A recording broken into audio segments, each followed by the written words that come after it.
it's always interesting every year to look at those who skip Davos, but the bottom line is the richest people in the world basically are all going there, and so it's important to pay attention. What's the big focus this year? So they've got 7 themes, and I think that the most tricky one in terms of selling it to the public is going to be that climate theme because, as you pointed out, a lot of these people are showing up in private jets. They're showing up with sort of pretty much all the world's wealth. It's going to be very difficult to carry off that message that the rest of the world needs to think a little bit more austerely in terms of their energy usage and so on. But the highlight for that is going to be on Tuesday, where we first have President Trump talking, and then shortly thereafter Greta Thunberg. So that's going to be quite a contrast in terms of that particular theme, and we'll wait and see what Trump has to say about the climate.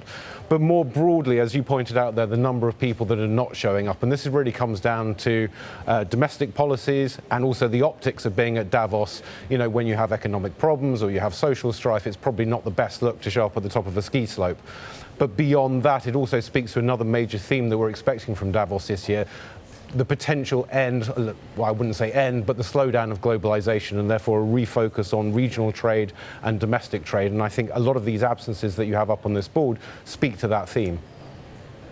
Yeah, I mean, there's always a slew of high-profile names that skip Davos, and it's interesting that this year they won't be taking their corporate jets over the snowless ski slopes there. But I think it's fascinating that you have some like Emmanuel Macron staying home because of his own kind of America First agenda. Boris Johnson staying home because of his own America First agenda. The biggest economies in the world are now focusing inwardly, and as you say, that really shows off the peak globalization theme. We're done with total globalization, and now you have everybody focused on domestic economies, right?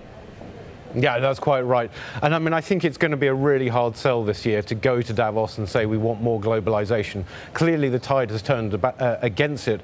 And if you look at the shipping market, that's really where you're going to see the effect first. And we had a big report at the end of last year from the international organization saying that their big theme for the next couple of years is number 1, climate, and the effect that has on shipping, and number 2, a shift away from international trade routes into much more regional trade routes and also domestic trade routes as well. So they're seeing it in the shipping market, and I think that's going to play out right across every conceivable sector.